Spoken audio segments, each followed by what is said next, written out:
On the far reaches of the Asian Sea, where the horizon seems endless and the water stretches all the way to the sky, the Royal Caribbean was moving.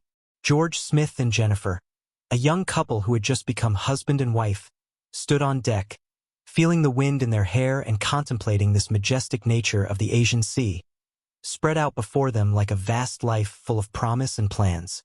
Thus began their wedding journey, which became not an ordinary cruise, but a story turned into a mystery. On July 5, 2005, around 8 a.m., on Deck 7, in one of the cabins of the cruise ship Royal Caribbean, 16-year-old Emily Rouse of Chicago was preparing for a new sunny day. Outside her cabin window, Emily noticed something strange that caused her alarm. She saw something that looked like blood smeared across the canopy that served as a sort of shield for the lifeboat nearby. She also saw a blood stain near the very edge of the canopy, as if someone, having been injured, had fallen there before disappearing overboard. Emily could not remain indifferent to this discovery and hastened to report the strange footprints to the staff of the liner. A host of other passengers from neighboring cabins also discovered these frightening signs. A lively and exciting discussion began on the decks about what might have happened. Thus began a story that made front-page headlines in many international publications.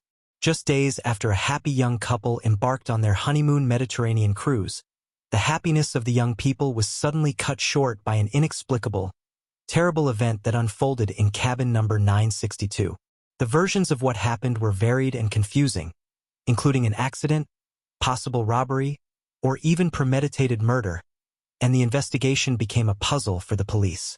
Traces and evidence collected on board pointed to multiple suspects, each hiding their own secrets. It seemed that many on the liner knew far more than they were willing to say. What really happened that dark night on board?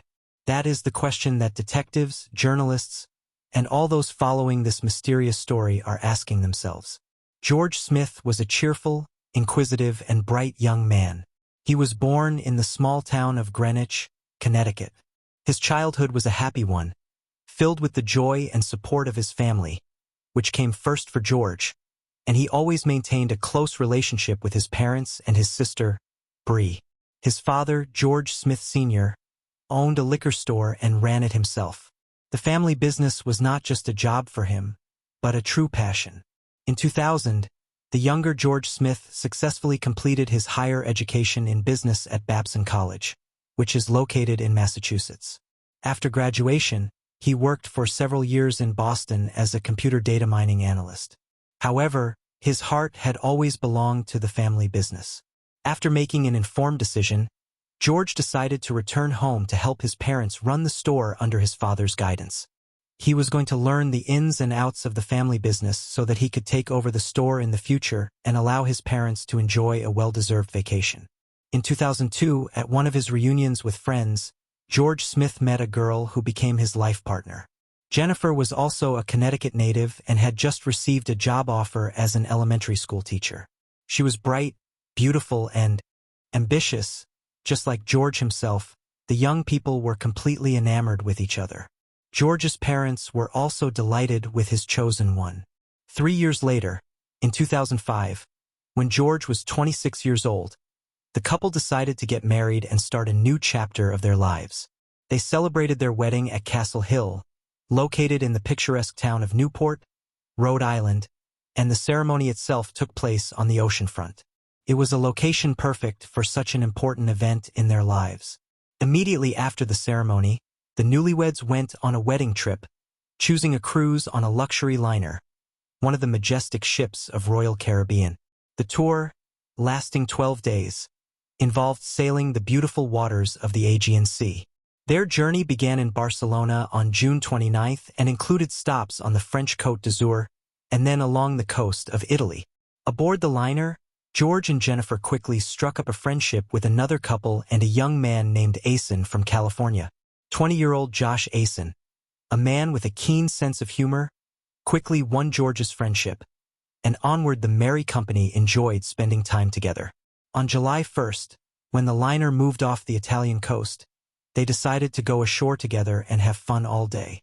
On July 4th, the young people traveled around the island, walked through the narrow streets of its old town, swam in the cleanest sea, and tasted the local cuisine in cozy taverns. Happy and cheerful, they enjoyed each other in the atmosphere of this beautiful place. Mykonos left unforgettable memories in their hearts, and they planned to continue having fun together that evening on the deck of the liner. After a romantic dinner, George and Jennifer met up with their friends again on the liner. The merry company decided to unite and have a good laugh to remember this exotic corner of the world. The evening was full of laughter and excitement. After enjoying delicious appetizers and drinks, the newlyweds and Josh Asen went to have fun in the casino on board the liner. George and Josh enjoyed sitting at the craps table and were entertained throughout the game, while Jennifer enjoyed playing at the poker table. By the end of the evening, the newlyweds had lost a not insignificant amount of money. Without regret, they joked about losing. After all, it was their honeymoon. After the casino closed, the friends apparently decided to continue their night out. The last video of George was recorded around 2:30 a.m. on one of the liner's many security cameras. The footage showed him leaving the casino, but that did not mean George would return to his cabin. In the early morning hours of June 5, 2005, on the Greek island of Mykonos, a mysterious plot began to unfold. George Smith, 26, a newlywed who was on a cruise with his wife Jennifer, disappeared that night. George was reportedly having an active time, enjoying the liner's atmosphere of fun and luxury. Everything seemed harmless that night, but the sequel turned out to be much darker. The captain of the ship examined the cabin, under the window of which strange footprints had been found, as well as the area on deck. There was no one in the cabin. The available footprints and evidence indicated that something serious had happened. The possible disappearance of the newlywed was related to violence. The news quickly reached all the liner's passengers. There was alarm aboard the ship. Passengers were disturbed by the strange events unfolding. Deck 7 was cordoned off, and no one was let in or out of their cabins. The ship's crew thoroughly checked every possible establishment on the liner, in hopes of finding the missing George and Jennifer. After the discovery of blood, the newlyweds were presumed to have mysteriously disappeared. Taking the situation into his own hands, the senior officer headed to their stateroom to get to the bottom of what was going on. From all available traces, it was hypothesized that George might have fallen overboard the ship. Meanwhile, on the other side of the ship, the search for the young couple was still going on. By 10 a.m., Jennifer was found in the ship's spa, where she was having a pre-booked massage session. Her facial expression spoke of deep surprise and concern. She claimed to be unaware of her husband's whereabouts and stated that she had not seen him since the previous night. Jennifer revealed that when she woke up that morning, her husband wasn't there. At first, it did not seem unusual to her because he had spent the night with friends, and in the morning he was in another cabin. So, she did not search for her husband, but went for a spa treatment without being bothered by his absence. At noon, Turkish authorities arrived on board to begin an investigation. The ship's captain reassured the anxious passengers and announced that the abnormal events required cooperation with local authorities. He emphasized that it was a measure necessary to clarify the circumstances and expressed hope that the situation would be resolved soon. The police officers began their questioning with the missing man's wife, Jennifer. Her agitated state and apparent lack of information about her husband made her the main suspect. She said that she had not seen George since the previous night and that men in white uniforms from Royal Caribbean had shown up at her door, announcing that her husband may have fallen overboard the ship. They also noticed traces of blood on the boat's awning, after which there was no room for doubt. Something terrible had happened to George. Investigators scrutinized cabin 962 on the cruise ship. This cabin was a mess. Perhaps it was the result of a hurried search or even a struggle in the bathroom. Small drops of blood were found on the carpet and towel, and there were fingerprints on the balcony railing. Turkish investigators also found 2 small blood stains on the bedding, each about 2 centimeters long. These samples were identified as George's blood. All evidence indicated that George had been traumatized inside the cabin before his mysterious disappearance. The investigators' attention was particularly drawn to a chair on the balcony, which had been moved so that it was possible to sit next to the railing. They found marks on the railing, as if someone had sat on it. This raised suspicion among many, including the ship's captain, that George might have fallen from the balcony. However, the high railing and the presence of blood, both on the boat's awning and inside the cabin, also raised suspicion of a murder. Investigators began reconstructing the sequence of events, trying to figure out who George was spending time with and what might have led to this tragedy. The investigation was just beginning, but it was already obvious that they were facing a complex and dark story, full of mysteries and unexpected twists and turns. When the Turkish authorities entered the ship, begin investigating the disappearance of George Smith, they decided to start by questioning the company of boys with whom the newlyweds had spent time the previous night. The situation remained mysterious, and every detail could be important in solving the mystery. Members of the company revealed that George and Jennifer had consumed too much alcohol that tragic night. According to them, George was intoxicated, and they helped him back to his cabin, where they put him to bed, removed his shoes, and left him alone. They also reported that they could not find Jennifer and assumed that she had returned to the cabin later. However, there are a number of discrepancies in Josh Askin's testimony. Specifically, he claimed that he saw Jennifer leave with a casino employee named Lloyd. Josh believed that there was a passionate connection between the two of them, and they didn't even hide their feelings in George's presence.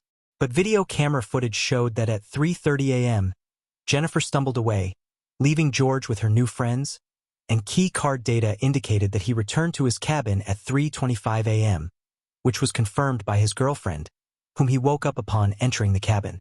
These discrepancies raised further questions for investigators and led them to believe that Josh Askins may have had his own motives for hiding some important details. The investigation continued, and each new detail added more and more mystery to the story. Greg Rosenberg, a young man of 19, was enjoying a cruise on a liner with his family and friends. In this company were his cousin, Zach Rosenberg, and a close friend, Rostislav Kaufman.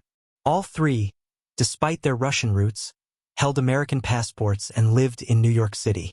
The fun began in the casino, where Jennifer and Greg Rosenberg decided to try their luck at poker.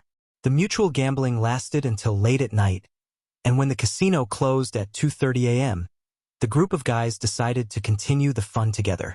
They headed to the disco, continuing to dance and enjoy alcohol. Lloyd Boda, the casino manager, was also spotted in their company. He joined in the fun as the young men continued their nightly entertainment. Next, the events of the night, as described by the witnesses, began to diverge, as the individual members of the group gradually dispersed to their cabins, already deep into the night. The boys were visibly drunk and rowdy. According to the rules of order on the ship, it was decided to block the delivery of alcohol for such people who were loud and behaved inappropriately. When the staff of the liner refused to serve the two drunken visitors, the young people remembered that they had with them a bottle of absinthe, purchased on a walk on the island of Mykonos. However, cruise passengers were forbidden to drink their own alcohol. At a certain point, Josh returned to his cabin, which was on the same deck, to retrieve a special bottle of absinthe that he said he had plans for. As it later turned out, the absinthe was unusually strong, with an alcohol concentration of over 70%, making it one of the strongest drinks available. George decided to help his friend and hid the bottle behind the waistband of his shorts. After 3 o'clock in the morning, when the liner was already completely quiet, an observant janitor noticed something unusual. A group of young men, including Greg, Zach, Rostislav, Josh, and George, were drinking their bottle of absinthe. This circumstance did not go unnoticed, and it, became another element in the investigation. However, it wasn't just the guys who were drunk that evening. Jennifer, who had seemed relatively sober and calm at the beginning of the evening, began to change noticeably. She began to stagger and, at one point, even leaned on the casino manager, Lloyd. Her behavior gave different impressions to witnesses. Some thought she was trying to keep her balance, while others saw it as flirting. It also remains unclear what happened afterward between the young spouses. According to witnesses, there was a conflict between the couple. Perhaps they were just discussing the previous evening jokingly or seriously, but at some point Jennifer hit George. It was unclear whether this happened in a playful manner or out of anger. After that, Jennifer left the disco at about 3:30 a.m. Jennifer, stumbling and visibly intoxicated, left the place of entertainment, leaving George in the company of his new friends. This moment was the turning point that night. The testimony of staff witnesses proved pivotal in uncovering the details of the incident. Jennifer, walking and staggering down the hallway, attracted the attention of the janitor, who had earlier noticed the young men enjoying absinthe. He gave her support, helped her to the elevator, and watched her turn right when she reached her deck. However, there was a strange discrepancy. Her stateroom was on the left, but she headed in the opposite direction. Jennifer was later found sleeping in the hallway far from her room. 2 guards and a female duty officer used a wheelchair to get her back to her quarters. When they got there, the clock was already showing 4:52 a.m., but George wasn't there. The curtains on the balcony doors were drawn tightly, and they remained stationary even with the breeze. This raised questions. Was George able to go out to the balcony on his own after his new friends left him in bed? Deputy Chief of Police Chit Heyman and his wife were resting in a neighboring cabin and witnessed the unfolding events. The couple had been asleep for quite some time, but at 4 a.m. they were suddenly awakened by a noise on their floor. They first heard loud noises from stateroom number 9062, where the newlyweds were staying. Chit Heyman immediately called guest services to report the noise. He also pounded on the wall and yelled to his neighbors, which resulted in brief silence. Then there was loud talking again, lasting about 3 minutes, and suddenly there was a loud argument on the balcony. Chit and his wife heard someone say "good night" several times, as if trying to chase people out of the cabin. This was followed by sounds like moving furniture and finally a loud thud, resembling the falling of an object. Chit Heyman decided to check what was going on and opened the door. He saw 3 men he could not identify. Several other passengers also reported loud noise that sounded like a body hitting the canopy of the boat, followed by a woman's scream. However, none of the eyewitnesses had conclusive evidence that a woman was inside the cabin at the time. According to witnesses, 4 young men entered the cabin, but only 3 of them were visible as they exited. The question arose: could one of them have stayed inside, trying to find money from the newlyweds, which, after a generous game in the casino, they may have wanted to steal? The version of a failed robbery attempt seems the most plausible. However, there are alibis for the 3 boys, Greg, Zach, and Rostislav, who were allegedly in another stateroom just minutes after Chit Heyman saw the 3 unknown men. The key card records for George's stateroom confirmed that the boys entered it at 4:05 a.m., according to their testimony, and that they entered the cabin again was not recorded. Thus, there are several theories as to what may have happened to George Smith. Version 1. Robbery. The version of a possible robbery represents one of the main theories. By all appearances, George and Jennifer got drunk fairly quickly that night, but from witnesses' observations they looked more or less sober when they left the casino at 2:30 in the morning. At 3:30 a.m., however, they were no longer able to return to their cabin on their own, suggesting possible exposure to illegal substances. This theory is supported by the testimony of other casino visitors who claimed that George and Jennifer spoke openly about having large sums of money, possibly received as wedding gifts or casino winnings. Different witnesses mentioned different amounts, but they all estimated their wealth in the tens of thousands of dollars. Of course, they could have been victims of a robbery. George wore an expensive Breitling watch, and Jennifer owned an expensive engagement ring, all of which indicated they were wealthy. Maybe their quarters were turned over looking for that money. The traces of blood on the sheet could probably have come from the kidnappers' attempt to remove George's valuable watch from his wrist. Version 2. Action of alcohol. The second version of events relates to the effects of alcohol and hallucinogens. The captain, upon learning of the drunkenness of the passengers and the footprints on the balcony, concluded that there may have been an unintentional accident and that, for example, during a scuffle, George fell overboard. Particular attention is paid to the question of the presence of hallucinations and their potential danger due to the ingestion of absinthe. Experts in the field of toxicology emphasize that everything depends on the concentration of the active substance, in this case thujone. Today, this drink is available for sale in many European countries, and its concentration is significantly limited by European Union regulations. This means that in officially sold absinthe, the concentration of thujone is so low that it is not capable of causing hallucinations.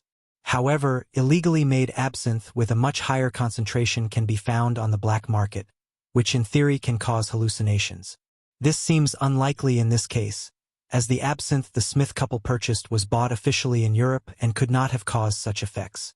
According to experts, to achieve hallucinogenic effects using official absinthe would require the consumption of a huge quantity, so large that it would hardly be tolerable for the body and would most likely lead to fatal alcohol intoxication. Thus, the version about the influence of alcohol and hallucinogens in this case seems unlikely and lacks convincing evidence. The interviewing of suspected company members in the George Smith disappearance case represents an important part of the investigation. FBI agents conducted polygraph interviews with several key individuals in this story, including Jennifer and casino manager Lloyd B. Both passed the polygraph successfully. However, Josh's skin response failed the polygraph interview, which may indicate that he had some secrets regarding George's disappearance, but it is also possible that it was the result of special interrogation tactics used to get more information from him. There was also a videotape of 3 guys, including Russians, joking about what had happened. This tape proved to be important evidence, and the FBI agents took it into consideration. One of the unidentified guys on the tape uttered the phrase, "We gave him a lesson in paragliding without a parachute." This phrase may hint at some kind of incident or joke involving George. In 2009, all 4 guys, Greg, Zach, Rostislav, and Josh Asen, were interviewed by FBI agents as witnesses as part of the investigation into the mysterious death of George Smith. Zach Rosenberg and Josh Asen refused to give direct answers and invoked the Fifth Amendment of the U.S. Constitution, which grants the right not to testify against oneself. Their testimony remained ambiguous, and it appears they were unwilling or unable to provide a full account of what happened. The George Smith investigation was also influenced by the testimony of Greg Rosenberg, who was among the young men who were in the company of those entertaining that night. He claimed that they ordered food to their cabin that day, which serves as a key alibi for the Russian boys. However, there are contradictions to this claim. Records in the ship's service logs do not support such orders, and the delivery service had been blocked for their cabin the day before. The staff was even instructed not to provide any service to them that night. Greg could not say for sure which of the cabin's passengers placed the orders.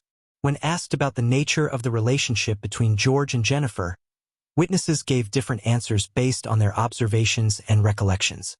Greg claimed that because of the heavy alcohol consumption, it was difficult to determine how good the relationship between the newlyweds was.